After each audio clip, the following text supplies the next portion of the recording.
বাবা খামেনির চেয়েও 10 গুণ বেশি কঠোর ছেলে মোজতবা খামেনি, যেন সত্যিকারের বীরপুরুষ। খামেনির মৃত্যুর পর ইরান এমন জায়গায় দাঁড়িয়ে গেছে যেখানে রাগ আর প্রতিশোধের সিদ্ধান্ত চালাচ্ছে। যুক্তরাষ্ট্র ইসরায়েলের যৌথ হামলায় সর্বোচ্চ নেতা মারা যাওয়ার পর তেহরানের ভিতরে আর ধৈর্য ধরে কথা বলার জায়গা নেই।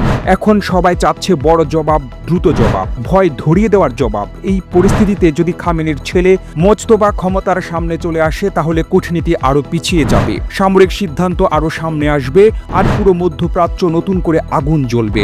কারণ মোজতবা খামেনির নাম উঠলেই একটা ধারণা ঘুরে, সে বাবার মতো হিসাবি ধৈর্যের মানুষ নয়।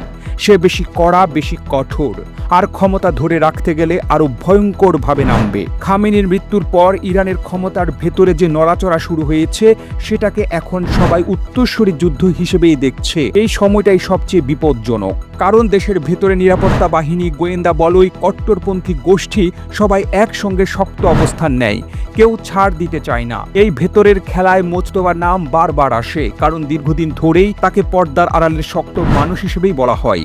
ইসলামিক রেভলিউশনারি গার্ড, গোয়েন্দা সংস্থা আর ক্ষমতার ভেতরের লোকজনদের সঙ্গে তার প্রভাব আছে বলেই আলোচনা। বিরোধীদের কাছে সে আতঙ্কের নাম, আর কট্টরপন্থীদের কাছে সে শক্ত হাতে দেশ চালানোর লোক। 2009 সালে বিক্ষোভ দমন করা, দমন নীতি, এসব ঘটনার সঙ্গে তার নাম নানা সময় উঠে এসেছে বলেই তাকে ঘিরে ভয় আরও বড়। বাবা খামেনি অনেক সময় ধাপে ধাপে চাপ বাড়ানোর নীতিতে চলতেন, অনেকটা হিসেব করে, সময় নিয়ে, কৌশল করে। কিন্তু এখন ইরানের পরিবেশ বদলে গেছে।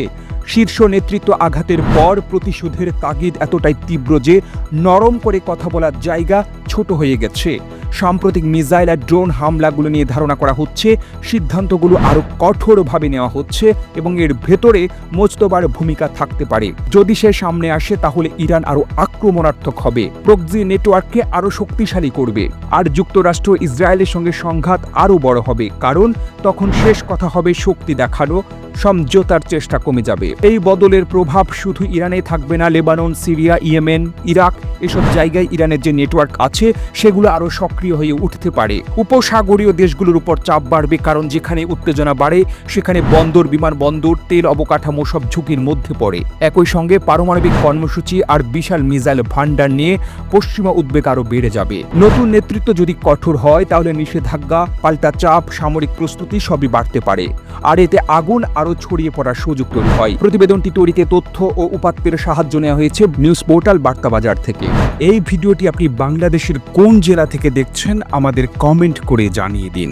আমরা পরবর্তী ভিডিওতে আপনাকে ধন্যবাদ জানাতে ভুলব না। আরও ভিডিও দেখতে বিশ্ব বাংলার পেজটিকে লাইক করুন, কমেন্ট এবং শেয়ার দিয়ে সবাইকে দেখার সুযোগ করে দিন।